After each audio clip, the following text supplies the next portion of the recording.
Maoist కేంద్ర committee కార్యదర్శి Nambala Keshavarao encounter తర్వాత మావోయిస్టులు తొలిసారిగా సంచలన లేఖ విడుదల చేశారు. లొంగిపోయిన ద్రోహులు ఇచ్చిన సమాచారం మేరకు నంబాల కేశవరావు ఎన్కౌంటర్ జరిగిందని చెప్పారు. 6 నెలలుగా మాడ్ ప్రాంతంలోనే నంబాల ఉన్నట్లు ప్రకటించారు. కేశవరావు టీంలో ఉన్న 6 మావోయిస్టులు ఇటీవలే లొంగిపోయారని లేఖలో తెలిపారు. వారిచ్చిన సమాచారంతోనే ఎన్కౌంటర్ జరిగిందని చెప్పుకొచ్చారు. కేశవరావును సురక్షిత ప్రాంతానికి తరలిస్తామంటే ఆయన ఒప్పుకోలేదని అన్నారు.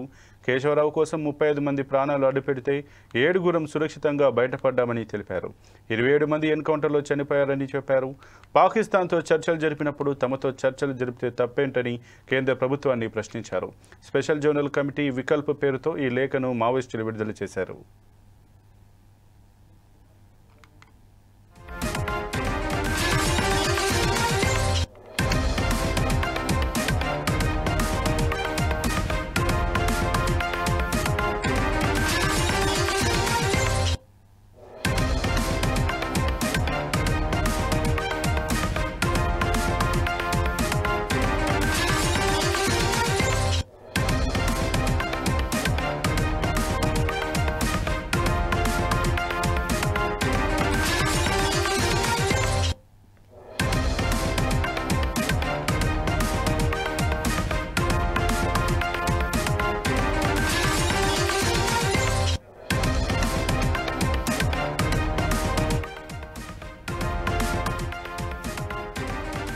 మావోయిస్టు కేంద్ర కమిటీ కార్యదర్శి నంబాల కేశవరావు ఎన్కౌంటర్ తర్వాత మావోయిస్టులు తొలిసారిగా సంచలన లేఖ విడుదల చేశారు. లొంగిపోయిన ద్రోహులు ఇచ్చిన సమాచారం మేరకే నంబాల కేశవరావు ఎన్కౌంటర్ జరిగిందని చెప్పారు. 6 నెలలుగా మాడ్ ప్రాంతంలోనే నంబాల ఉన్నట్లు ప్రకటించారు. కేశవరావు టీంలో ఉన్న 6 మావోయిస్టులు ఇటీవలే లొంగిపోయారు. ఈ లేఖలో లొంగిపోయినట్లు తెలిపారు. వారిచ్చిన సమాచారంతోనే ఎన్కౌంటర్ జరిగిందని చెప్పుకొచ్చారు. కేశవరావును సురక్షిత ప్రాంతానికి తరలిస్తామంటే ఆయన ఒప్పుకోలేదని అన్నారు. కేశవరావు కోసం 35 మంది ప్రాణాలు అడ్డుపెడితే 7 సురక్షితంగా బయటపడ్డామని తెలిపారు. 27 మంది ఎన్కౌంటర్లో చనిపోయారని చెప్పారు.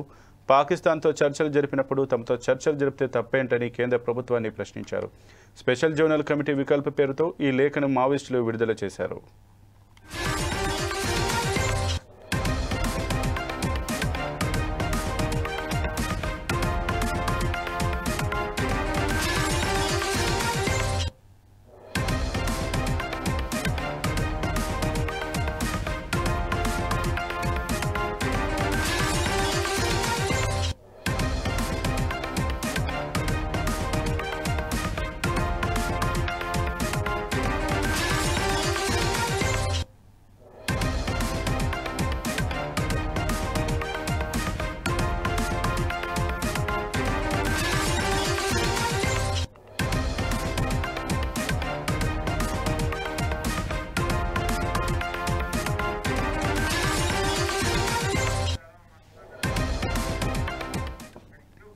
ఇక ఇదే అంశానికి సంబంధించి మరింత సమాచారం మా బ్యూరో ఇన్ఛార్జ్ సుధాకర్ అందిస్తారు. సుధాకర్, చెప్పండి. మావోయిస్టు నేత వికల్ప్ పేరుతోటి ఒక లేఖనైతే విడుదల చేసినట్టుగా తెలుస్తుంది. పాకిస్తాన్ తోటి చర్చలు జరిపిన కేంద్ర ప్రభుత్వం మాతో చర్చలు జరిపితే తప్పేంటని ప్రశ్నించినట్టుగా తెలుస్తుంది. దీని గురించి మీ దగ్గర ఉన్నటువంటి పూర్తి సమాచారం ఏంటి?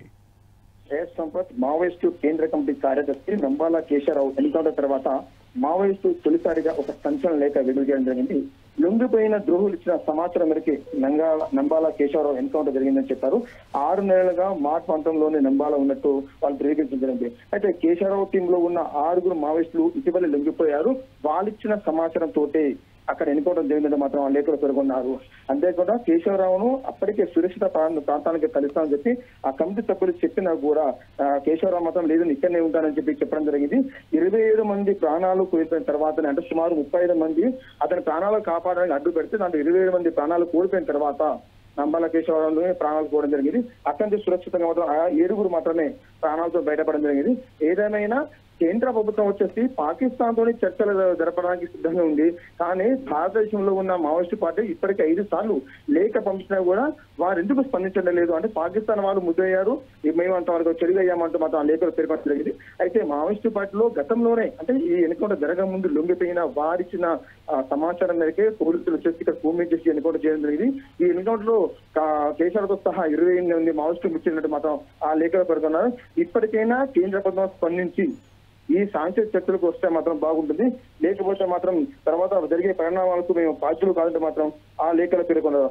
అంతేకాకుండా గత 4 రోజులుగా మావోయిస్టులకు సంబంధించిన 27 మందిలో తెలంగాణగా ఏపీకి సంబంధించిన 4 కూడా చనిపోవడం జరిగింది. వీరికి సంబంధించిన డెడ్ బాడీస్ ని కూడా అందజేయాలని వాళ్ళ కుటుంబ సభ్యులు ఎంత అడిగినా ఇప్పటికీ మాత్రం పోలీసులు వాళ్ళకంటే నిన్నటి వరకు వాళ్ళకి ఇవ్వలేదు. కానీ నిన్న మాత్రము ఈ కేశవరావు గానీ అతనికి సంబంధించిన మిగతా 6 కలిసి మొత్తం 8 మందికి 7 సంబంధించిన మాత్రం వాళ్ళ శవాలను మాత్రం దాన సంస్కారాలు చేయడం జరిగింది పోలీస్ శాఖ వారే. అంటే ఏదేమైనా ఒకసారి ఎన్కౌంటర్ జరిగిన తర్వాత ఖచ్చితంగా ఆ డెడ్ బాడీస్ ని మాత్రం మృతదేహాలను వాళ్ళ కుటుంబ సభ్యులకు ఇవ్వడం జరుగుతుంది. అయితే మొన్న జరిగిన ఎన్కౌంటర్ లో ఇప్పటికైనా సరే ఖచ్చితంగా మాకు ఇవ్వాలంటే మాత్రం కుటుంబ సభ్యులు కానీ ఇటు పవర్ పార్టీ నుంచి ఎంత చేసినా కూడా మాత్రం పోలీస్ శాఖ మాత్రం మాకు మా మృతదేహాలకు ఇవ్వలేదు. కానీ నిన్న సాయంత్రం మాత్రం అధికారాన్ని వాళ్ళకి ఇవ్వకుండా మాత్రం పోలీసు యంత్రాంగమే వాళ్ళ మృతదేహాలను దహన సంస్కారం చేసిందని కోరుతున్నాం. Okay, thank you Sudhakar.